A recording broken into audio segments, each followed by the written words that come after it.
ជំរាបសួរពុកម៉ែបងប្អូនថ្ងៃនេះដែលខ្ញុំមានចិត្តសប្បាយរីករាយខ្លាំងដោយសារតែបានគេងយល់សពហើយឃើញថាព្រះជាម្ចាស់ឬក៏ក្នុងសុបិនរបស់ខ្ញុំហ្នឹងប្រាប់ឲ្យខ្ញុំហ្នឹងធ្វើ content ទៅចេះប៉ុណ្ណាបានចែករំលែកគេដែរគឺដើម្បីឲ្យខ្ញុំហ្នឹងមានកម្លាំងចិត្តធ្វើថែមទៀតអញ្ចឹងក្រោយពីការយល់សពនេះមកខ្ញុំក៏នឹកឃើញថាខ្លួនខ្ញុំគួរតែចេញមកធ្វើ content ហើយគឺចែករំលែកតាក់ទងទៅនឹងតន្ត្រីនិងចែករំលែកតាក់ទងទៅនឹងច្បាប់ដោយខ្ញុំមានអារម្មណ៍ថាខ្ញុំរៀនបើសិនជាខ្ញុំអត់ចានចែករំលែកទេគេក៏មិនស្គាល់ខ្ញុំក៏ភ្លេចអញ្ចឹងកុំឲ្យភ្លេចមានតែនិយាយរាល់ថ្ងៃអញ្ចឹងនិយាយរាល់ថ្ងៃតើថាខំប្រឹងរាល់ថ្ងៃអញ្ចឹងយ៉ាជីវិតតើតាធ្វើបែបហ្នឹងមិនមានការ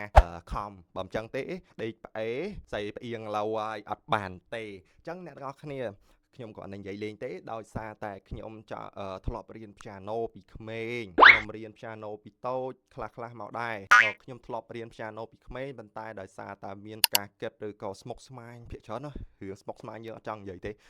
ក៏ខ្ញុំបានឈប់មួយរយៈពេលប្រហែលជា5ទៅ6ឆ្នាំដល់ពេលអញ្ចឹងហើយខ្ញុំមានអារម្មណ៍ថាខ្លួនឯងកាលមុនចូលចិត្តតន្ត្រីចូលចិត្តព្យ៉ាណូរៀនព្យ៉ាណូបានគួរសមដែរចេះមើលអក្សរអីតិចតួចមិនមើលរិលទេគ្រាន់តែអាចអានប្រកបបានដល់ពេលអញ្ចឹងទៅក៏អាចលេងបានបត់ខ្លួនឯងខ្លះអញ្ចឹងខ្ញុំគិតថាខ្ញុំចោលវា2 3ឆ្នាំហើយក៏មកចង់រំលឹកវាឡើងវិញដោយការរំលឹកដំបូងរបស់ខ្ញុំហ្នឹងគឺខ្ញុំព្យាយាមហាត់មួយថ្ងៃតិចម្ដងតិចទៅជារៀងរាល់ថ្ងៃហើយណាមួយក៏គិតថាហាត់ហ្នឹងក៏មកអត់ប្រយោជន៍ក៏ព្យាយាមរកមើលវិធីសាស្ត្រម៉េចដើម្បីឲ្យហាត់ហើយបានអាចនឹងរកប្រភពចំណូលបានទៀតព្រោះខ្ញុំក៏អាយុ25 26ទៅហើយក៏មិនហ៊ាននិយាយថាហ៊ានទុកពេលខ្លួនឯងឲ្យខ្ជិលតទៀតដែរអញ្ចឹងក៏ព្យាយាមគិតថាតន់មានកម្លាំងចិត្តធ្វើមានគំនិតតន់គិតបានព្យាយាមរៀនសូត្រឃើញបងប្អូនមកជំនាន់ក្រោយបកែពិតជាសរសើរ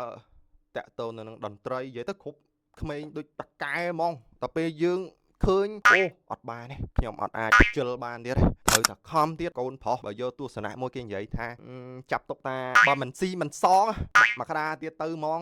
ខំប្រឹងអញ្ចឹងបានថាដាក់ចិត្តដាក់គោលដៅមកចេះអីអាចចែកម្លែកអីគេបានដើម្បីបានចេះដឹងមកវិញដូចជាតន្ត្រី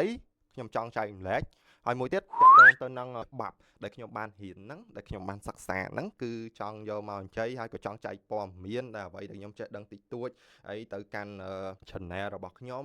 និងទៅកាន់បងប្អូនដែលជួយគ្រប់គ្រងខ្ញុំនេះគឺជាវីដេអូដំបូងរបស់ខ្ញុំអញ្ចឹងបើខ្ញុំចេញទៅក៏សូមឲ្យបងប្អូនជួយ like ជួយ subscribe ជួយដាក់សញ្ញារូបកណ្ដឹងដើម្បីឲ្យខ្ញុំមានកម្លាំងចិត្តផ្នែកតន្ត្រីផ្នែកច្បាប់និងស្រាវជ្រាវផ្សេងខ្ញុំគឺចូលចិត្តផ្នែកហ្នឹងហើយបច្ចុប្បន្ននេះគឺខ្ញុំ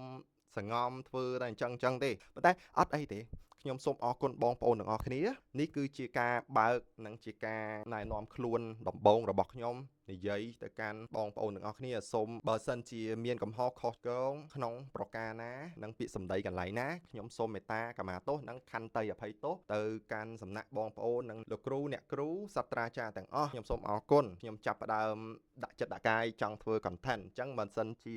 មានកំហុសខុសឆ្គងកន្លែងណាកូនសូមអភ័យទោសនិងចូលរួមចែករំលែកចំណេះដឹងទាំងអស់គ្នា